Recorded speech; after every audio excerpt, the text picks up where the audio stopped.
मनोज जरांगे पाटील यांची पाटील मैदानावरती जी इशारा सभा होते आहे, या सभेमध्ये येणाऱ्या लोकांसाठी त्यांच्या व्यवस्थेसाठी अशा प्रकारचे स्वयंसेवक नेमण्यात आलेत। विशेष म्हणजे त्यांना प्रत्येकाला एक ड्रेस कोड दिला आहे, ज्या ड्रेस कोडवरती हे स्वयंसेवक आपलं काम करतील। मला सांगा, तुम्ही कुठल्या गावचे आहेत आणि तुमचे किती लोक आहेत? आम्ही इडचे।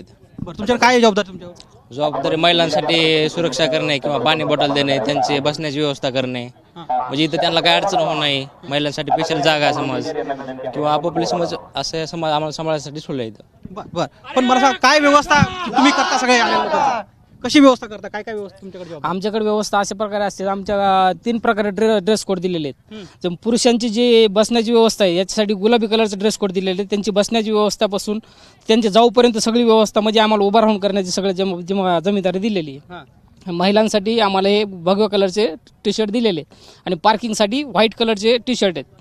म्हणजे त्यांनी वेगवेगळ्या प्रकारचे आपापल्या जिम्मेदाऱ्या निवडून दिलेले आहेत, ते आपल्या शेवटपर्यंत पार पाडायच्या सभा संपेपर्यंत। बरं, काय अपेक्षित आहे तुम्हाला? गर्दी कशी असते, त्यावर कंट्रोल मग कसं होतं तुमचं हे ड्रेस कोड मध्ये?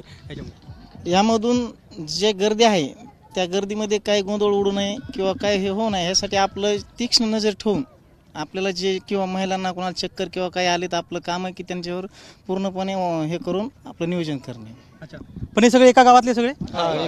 ईट गावचे आम्ही सगळे, प्रत्येक गावातल्या लोकांना व्यवस्था दिली? प्रत्येक गावातली व्यवस्था। आपण बघताय की अशा प्रकारचे ड्रेस कोड आहेत, 3 प्रकारचे ड्रेस कोड आहेत। जे पांढऱ्या टी शर्टवाले स्वयंसेवक आहेत ते ट्रॅफिकची व्यवस्था करतील, जे गुलाबी कलरचे टी शर्ट आहेत ते पुरुष मंडळीकडे असतील, आणि आपण बघताय की हे भगवे कलरचे टी शर्ट आहेत, ही मंडळी सगळी लेडीज सेक्शनमध्ये महिलांसाठी सुरक्षेसाठी असणार आहेत। एकूणच या सभेसाठी पोलीस बंदोबस्त जरी तगडा असला तरी या अंतर्गत जी व्यवस्था आहे किंवा जबाबदारी आहे ती या सगळ्या स्वयंसेवकांवर असेल, आणि आपण बघतोय की ते वेगवेगळ्या कलर कोडमध्ये आपल्याला या ठिकाणी उपस्थित असल्याचं पाहायला मिळत आहे। कॅमेरामन काकासाहेब कांबळेसह गोविंद शेळके, एबीपी माझा, पाटील मैदान, बीड। एबीपी माझा, उघडा डोळे बघा नीट।